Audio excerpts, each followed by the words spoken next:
Esta máscara seguro que nos suena a todos, es que está por todas partes. La hemos visto en un montón de sitios, es un símbolo de rebelión, de protesta, pero ¿qué historia hay detrás? ¿De dónde sale realmente? Pues eso es justo lo que vamos a desentrañar hoy. ¿Quién fue el hombre detrás de la máscara? Y es que, a ver, es una de las caras más reconocibles de nuestro tiempo, sin duda. Pero para entenderla, tenemos que viajar y bastante atrás en el tiempo. Nos vamos a Londres, hace más de 400 años, a una noche muy, muy oscura. Una noche de traición, de pólvora y de un plan que, de haber salido bien, habría cambiado la historia para siempre.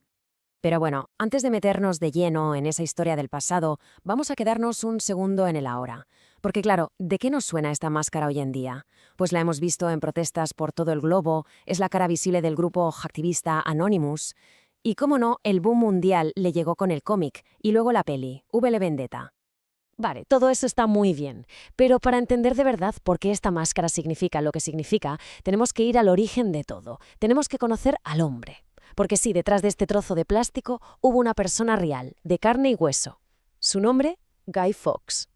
Y la pregunta del millón es, ¿quién era este tal Guy Fawkes? Pues ojo, porque aquí viene la primera sorpresa.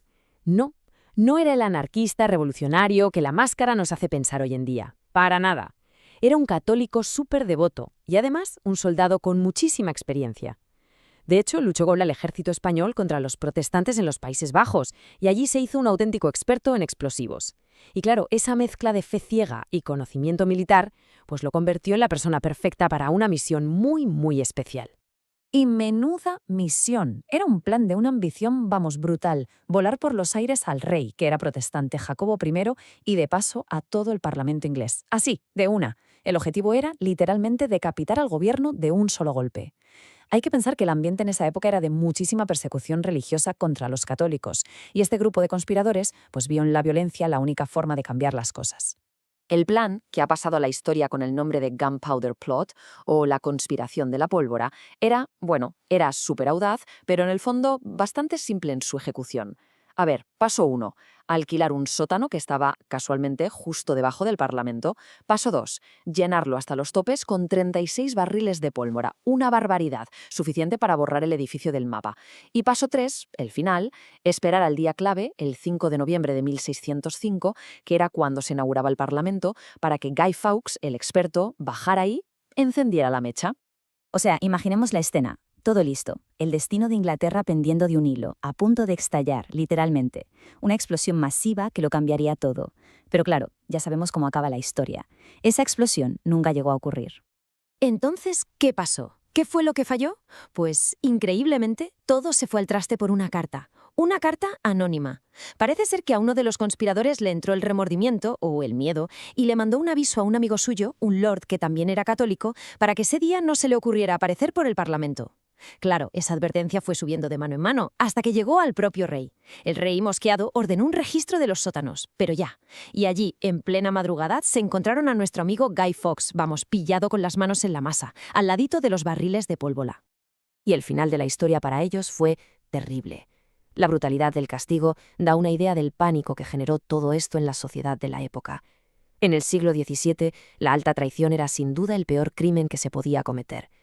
La ejecución no era solo un castigo, era un aviso para navegantes, un mensaje aterrador para cualquiera que se atreviera a desafiar a la corona.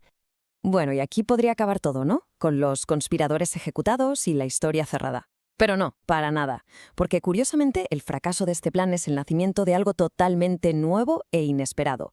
De aquí surge una de las tradiciones más conocidas y curiosas de Gran Bretaña.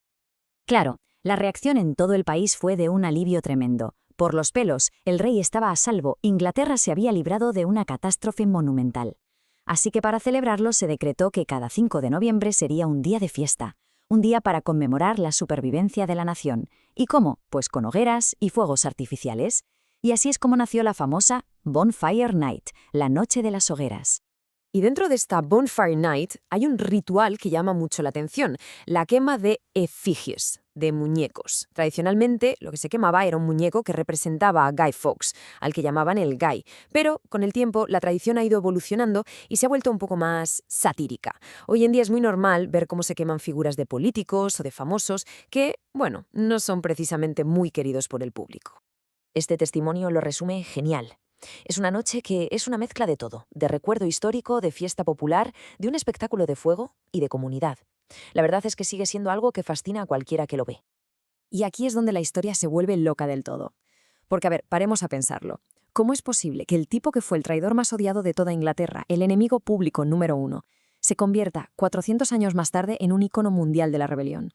Pues vamos a ver el viaje de este símbolo. Durante siglos, Guy Fawkes no fue más que el malo de la película, el villano de la fiesta, el muñeco que se quemaba cada año para celebrar su fracaso. Pero todo cambia en los años 80, con el cómic V de Vendetta.